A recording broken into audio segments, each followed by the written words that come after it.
Hello student, তোমরা যারা ক্যালকাটা ইউনিভার্সিটির আন্ডারে প্রথম সেমিস্টারের ছাত্রছাত্রী আছো, তোমাদের জন্য আজকে ক্লাসটা খুবই গুরুত্বপূর্ণ। তোমাদের প্রথম সেমিস্টারে ইএনভিএস অর্থাৎ পরিবেশবিদ্যা সাবজেক্টটা কম্পালসারি সাবজেক্ট তোমরা জানো, এবং এই সাবজেক্টে তোমাদের 2 নম্বরের প্রশ্ন 10টা পরীক্ষায় অ্যান্সার করতে হয়, অর্থাৎ মোট 20 নম্বর থাকে। আজকে ক্লাসে এই 3 নম্বর ইউনিট থেকে 2 নম্বরের প্রশ্ন উত্তর নিয়ে আলোচনা করব। তাহলে আজকে ক্লাসটা প্রথম থেকে শেষ পর্যন্ত দেখো। এর আগের ক্লাসে আমি প্রথম 2টো ইউনিট আলোচনা করেছি। আজকে ক্লাসের প্রথম প্রশ্ন, পুনর্নবীকরণ যোগ্য সম্পদ কাকে বলে? মোস্ট ইম্পর্টেন্ট প্রশ্ন, তাই স্টার দিয়ে চিহ্নিত করা আছে।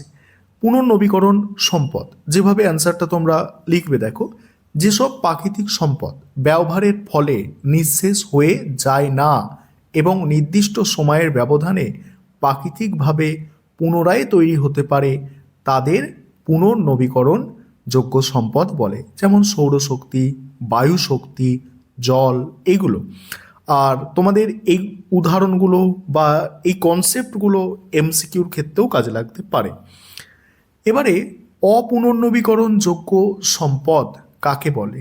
যেসব প্রাকৃতিক সম্পদ ব্যবহারের ফলে ধীরে ধীরে নিঃশেষ হয়ে যায় এবং যা পুনরায় তৈরি করা সম্ভব নয় বা তৈরি হতে লক্ষ লক্ষ বছর সময় লাগে, তাদের অপুনর্নবীকরণ সম্পদ বলে, অপুনর্নবীকরণযোগ্য সম্পদ বলে। কয়লা, পেট্রোলিয়াম, এগুলো।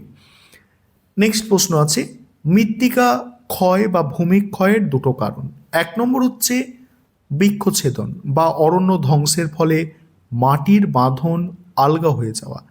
2 নম্বর হচ্ছে অবৈজ্ঞানিক কৃষিকাজ, যেমন পাহাড়ি এলাকায় ঝুম চাষ বা অতিরিক্ত পশুচারণ।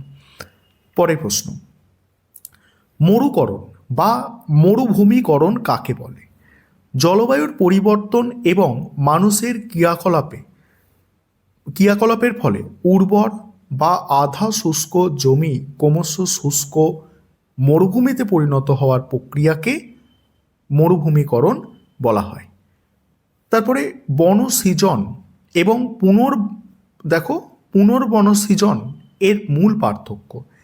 যেখানে আগে কখনো বন ছিল না, সেখানে নতুন করে গাছ লাগানোকে বনসৃজন বলে। আর যেখানে আগে বন ছিল কিন্তু ধ্বংস হয়ে গেছে, সেখানে পুনরায় গাছ লাগিয়ে বন তৈরি করাকে পুনর্বনসৃজন বলে। নেক্সট, বনভূমি ধ্বংসের 2টি পরিবেশগত ফলাফল লেখো। মোস্ট ইম্পর্টেন্ট প্রশ্ন। 1 নম্বর, বাতাসে কার্বন ডাই অক্সাইডের পরিমাণ বৃদ্ধি ও গ্লোবাল ওয়ার্মিং বা বিশ্ব উষ্ণায়ন। 2 নম্বর, জীববৈচিত্র্য ধ্বংস এবং মৃত্তিকার ক্ষয় বৃদ্ধি ও বৃষ্টিপাতের পরিমাণ হ্রাস। পরের প্রশ্ন উত্তর নিয়ে আলোচনা করব। তার আগে যে বিষয়টা তোমাদের বলার আছে, তোমাদের প্রথম সেমিস্টারে যে 2টি কম্পালসারি পেপার পড়তে হয়, একটি হচ্ছে ইএনভিএস আর একটি কনস্টিটিউশনাল ভ্যালু। এই 2টি পেপারের 100% কমনযোগ্য স্টাডি মেটেরিয়াল রেডি আছে। তোমরা যদি স্টাডি মেটেরিয়াল পারচেস করতে চাও, নিচে একটি হোয়াটসঅ্যাপ নম্বর দেখতে পাচ্ছ, এই নম্বরে তোমরা কল করে বা হোয়াটসঅ্যাপ করে যোগাযোগ করে নিতে পারো। পরের প্রশ্ন, আন্তর্জাতিক জল বিরোধ বলতে কি বোঝো? যখন কোনো নদী বা জলাশয় একাধিক দেশের মধ্যে দিয়ে প্রবাহিত হয় এবং সেই জলের ভাগাভাগি বা ব্যবহার নিয়ে দেশগুলোর মধ্যে বিবাদ বা দ্বন্দ্ব সৃষ্টি হয়, তাকে আন্তর্জাতিক জল বিরোধ বলে। যেমন ভারত বাংলাদেশের তিস্তা জল বন্টন ইস্যু। সবুজ শক্তি বা গ্রিন এনার্জি বলতে কি বোঝো? যে শক্তি উৎপাদন বা ব্যবহারে পরিবেশের কোনো ক্ষতি হয় না এবং কার্বন নির্গমন প্রায় শূন্য থাকে, তাকে সবুজ শক্তি বা গ্রিন এনার্জি বলে। যেমন সৌরশক্তি, বায়ু শক্তি, ভূতাপ শক্তি, এগুলো। বৃষ্টির জল সংরক্ষণ কেন প্রয়োজন? ভূগর্ভস্থ জলস্তরের পতন রোধ করতে, শুষ্ক ঋতুতে জলের চাহিদা মেটাতে এবং বন্যার প্রকোপ কমাতে বৃষ্টির জল ধরে রেখে তা বিজ্ঞানসম্মতভাবে ব্যবহার বা ভূগর্ভে পাঠানো প্রয়োজন। নেক্সট, ন্যাচারাল রিসোর্স অ্যাকাউন্টিং কি? ন্যাচারাল রিসোর্স অ্যাকাউন্টিং দেশের অর্থনৈতিক হিসাব নিকাশের সাথে প্রাকৃতিক সম্পদের ব্যবহার, অবক্ষয় এবং পরিবেশগত ক্ষতির মূল্যকে অন্তর্ভুক্ত করার পদ্ধতিকে ন্যাচারাল রিসোর্স অ্যাকাউন্টিং বলে। তারপর ল্যান্ড ডিগ্রেশন বা ভূমির অবক্ষয় কি? প্রাকৃতিক বা মানুষের কার্যাবলীর ফলে জমির উর্বরতা, ভৌত ও রাসায়নিক গুণাগুণ নষ্ট হয়ে যাওয়া এবং উৎপাদন ক্ষমতা হ্রাস পাওয়ার প্রক্রিয়াকে ভূমির অবক্ষয় বা ল্যান্ড ডিগ্রেশন বলে।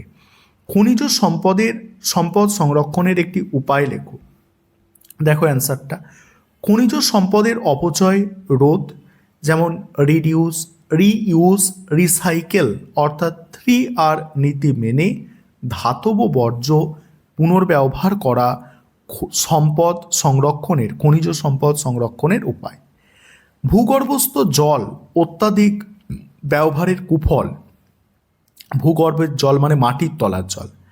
ভূগর্ভের জল অতিরিক্ত উত্তোলনের ফলে জলস্তর নিচে নেমে যায়, যার ফলে আর্সেনিক বা ক্লোরাইড দূষণের ঝুঁকি বাড়ে এবং অনেক সময় ভূমি ধসে যাওয়ার সম্ভাবনা তৈরি হয়। তারপরে আছে দেখো চিপকো আন্দোলন। চিপকো আন্দোলন কিসের সাথে যুক্ত? 1973 সালে উত্তরাখণ্ডের সুন্দরলাল বহুগুণার নেতৃত্বে গাছ কাটার বিরুদ্ধে যে অহিংস আন্দোলন গড়ে ওঠে তা চিপকো আন্দোলন নামে পরিচিত। এটি বনভূমি সংরক্ষণের সাথে যুক্ত। পরের ক্লাসে তোমাদের ইউনিট 4টা আমি আলোচনা করব।